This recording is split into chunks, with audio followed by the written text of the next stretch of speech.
Hello everyone, क्या हाल चाल है भाई। सभी को गुड आफ्टरनून। सभी लोग अच्छे हैं। आप सभी ने आधे से ज़्यादा अपने सब्जेक्ट्स का पेपर दे दिया है।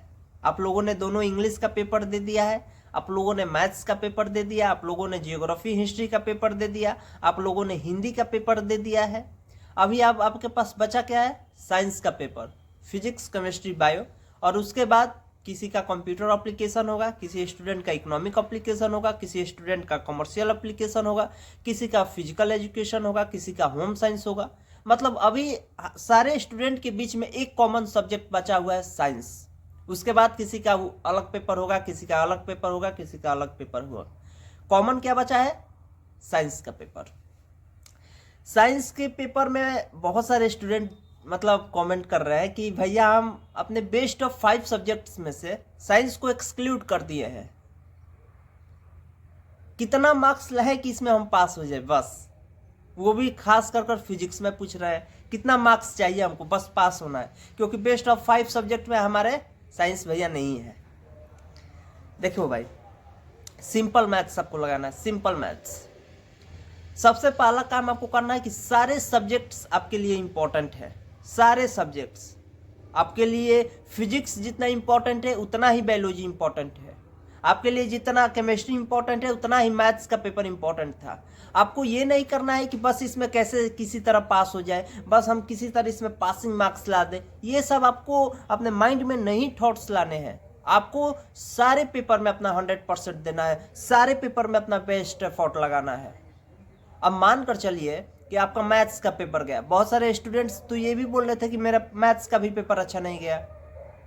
अब जो स्टूडेंट का मैथ्स का पेपर अच्छा नहीं गया है, मान सपोज कीजिए कि मैथ्स में उसका आ रहा है 50 मार्क्स या 60 मार्क्स, मान कर चलिए कि मैथ्स में वो लाया 60 मार्क्स, तो क्या वो साइंस को एक्सक्लूड कर देगा?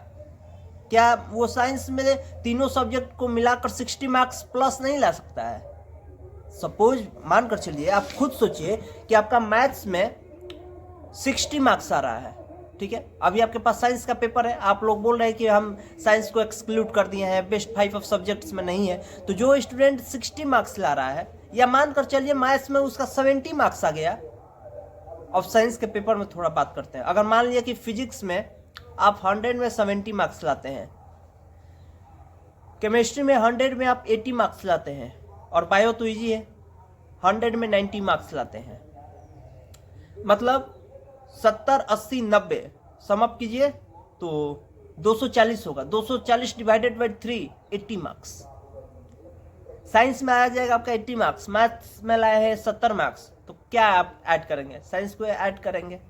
मेरे कहने का मतलब ये है कि आपको अपने सारे पेपर में पूरा एफर्ट लगाना है। अब ये नहीं सोचना है मन में कि नहीं भाई मैं तो इसको एक्सक्लूड कर दिया हूँ, अब इसमें बस 40 नंबर, 50 नंबर, 60 नंबर तक आ जाए बस काफ़ी है हमारे लिए, क्योंकि हम इसको बेस्ट ऑफ 5 सब्जेक्ट में तो ऐड ही नहीं कर रहे हैं। ये सब ऐसे थॉट्स आपको अपने माइंड में नहीं लाने हैं। क्या पता मैथ्स से ज़्यादा साइंस में आपके मार्क्स आ जाए। थोड़ा एफर्ट लगाइए, थोड़ा प्रयास कीजिए। हाँ, मान कर चलता हूँ कि फिजिक्स का पेपर थोड़ा टफ आएगा, पिछले साल भी आया था, ये मानकर आप भी चलिए। लेकिन यार केमिस्ट्री का भी पेपर है, बायो का भी पेपर है, सबका मार्क्स ऐड होगा, फिर आपका मार्क्स निकलेगा।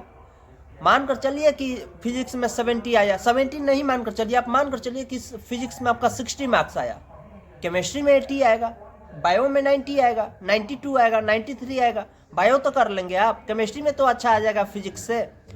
तीनों मार्क्स को ऐड कीजिए। अब आप अपने आप को खुद से एनालाइज कीजिए। आप कॉपी उठाइए, पेन उठाइए और उसमें लिखिए आप कितना ला सकते हैं फिजिक्स में। मान सबसे कम आप अपना को मार्क्स दीजिए। 100 में 70 नहीं ला सकते, हटा दीजिए। 60 ला सकते हैं 100 में। फिजिक्स में 100 में 60 नंबर आ सकता है, 60 लिखिए।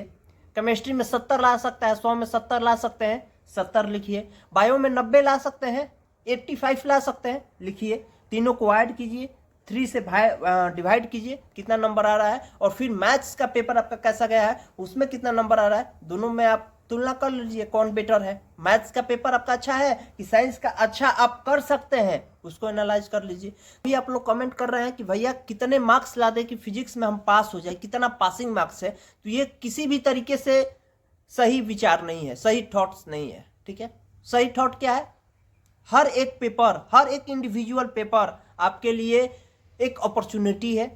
हर एक पेपर में आपको 100% अपना एफर्ट लगाना है, जी जान से लगाना है कि नहीं यही मेरा पेपर आखिरी पेपर है। और कितना दिन, इतना पेपर बीत गया, आधे से तो ज़्यादा सब्जेक्ट आप दे चुके हैं। कुछ पेपर और है, कुछ दिन और जागना है, कुछ दिन और तपस्या करना है, सेक्रीफाइस करना है, उसके बाद थोड़ा रिलैक्स मिल जाएगा आपको। ठीक है, अभी थोड़ा सा और मेहनत कर लीजिए, शायद थोड़ा सा अगर आप और मेहनत कर लेते हैं तो आपका 1-2% बढ़ जाए, 5-10 नंबर बढ़ा ले अपने पेपर में।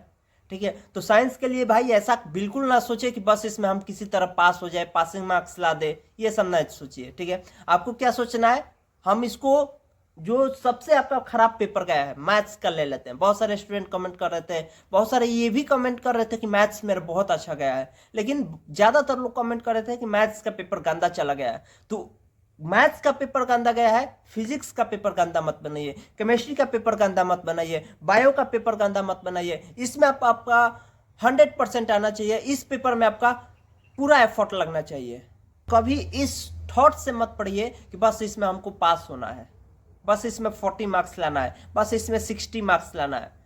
हर एक पेपर में आप अपना बेस्ट दीजिए, हर एक पेपर में अपना 100% दीजिए। नहीं देखिए होता क्या है ना कि जब फिजिक्स का पेपर आएगा बस आप थोड़ा थोड़ा पासिंग मार्क्स पढ़ कर गए हैं, 40 मार्क्स किसी तरह पढ़ कर गए हैं, और जब क्वेश्चन आएगा तो आप सोचेंगे कि यार हम इस न्यूमेरिकल को तो बहुत बार प्रैक्टिस किए थे, काश एक बार देख लिए होते तो इसको बना देते, अरे ये भी क्वेश्चन आ रहा था शायद इसको रिवीजन कर लेते तो ये भी बना लेते। ये सब उस समय फीलिंग आएगा और फिर वहां पर आपको अपने आप से रिग्रेट होने लगेगा। समझ रहे हैं बात को? तो आपको हर एक पेपर को इंपॉर्टेंट तरीके से पढ़ना है, आपको हर एक पेपर को ऐसे पढ़ना है कि इसमें आपको बेस्ट देना है, और इसी सब्जेक्ट को ऐड कर कर आप अपना परसेंटेज इंक्रीज कर सकते हैं। ठीक है, पढ़ाई करते रहिए। All the very best.